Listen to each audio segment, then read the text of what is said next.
In today's whiteboard leadership moment, I want to talk to you about facilitating change. A number of years ago, I read a book called Switch by Chip and Dan Heath. It was really instrumental for me in thinking through how to help my congregation move forward in the vision and the desires that we had for them to move forward. And there were three components in the book I want to mention. The first is that people need ample motivation. Sometimes we think we've said it once as a leader and that's enough for everybody else. But the fact is we're way ahead on the journey than they are, and so we've put it in our own minds that we know what's going on, and we're really convinced that this is the right thing to do. And yet most of us, if you understand the Rogers curve of innovation, most of us are innovators or early adopters, and so it's very easy for us to get on board with what's happening. With most people, though, they don't have ample motivation. There's no clear, compelling reason why they can't stay where they are in order to move toward the vision that you have for them. And so what's your plan for helping people move? What's your plan for moving their hearts and their minds, engaging their thinking, engaging their hearts to make this move? What is the ample motivation that you're supplying for this change you're about to make? A lot of these changes are really about helping them understand that they can't stay where they are, and here's the ramifications. If we stay where we are, here's all the things that would happen that would be negative. On the other side, it's where we want to be, and all the ramifications of what would happen, the positive things, if we were to make this move. And both are really important in creating ample motivation.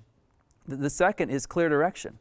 Clear direction is really important because people may have in their hearts and their minds, they're motivated to make the change, but they're asking the now what question. Okay, so I'm bought in, Pastor, but what's my role? What's my part? How do you want me to do this? And then to make sure that they can actually understand, here's where we're headed and here's your part in this vision. Here's what you're supposed to do. Invite a friend, or join the ministry, or join a small group, or invest generously, whatever it is. So give them clear direction on how they're going to go forward. What are the steps to take? Here's step 1, step 2, step 3, step 4. Leaders like it big. Everyone else needs it small. Ample motivation, clear direction. The final one is this: a supportive environment. Very often we have this vision, and the vision's clear, and the steps are even clear.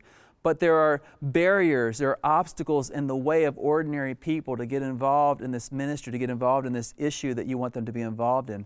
It may be, for example, that there's a competing system somewhere. There's another ministry that actually, you want them to get involved in Sunday school, or you want to get them to go in small groups, but you have some other discipleship pathway, some other discipleship interest that actually is going to take energy away, and it's a competing system.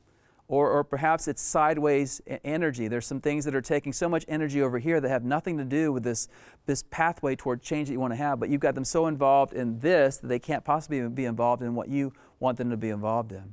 Ample motivation, clear direction, supportive environment. Let me give you a simple example. You want people to be involved in missions.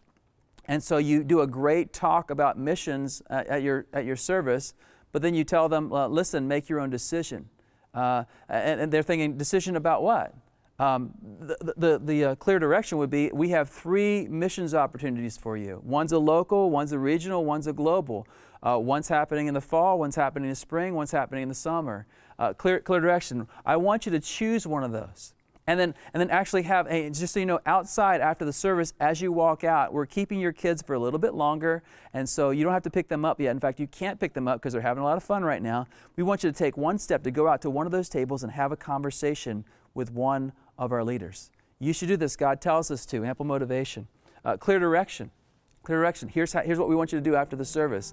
And supportive environment. We're going to take care of your kids while you do it. When you put these 3 together, they're a powerful force in facilitating change. This has been a Converge Whiteboard Leadership Moment. To learn more about Converge or to join us, check out converge.org.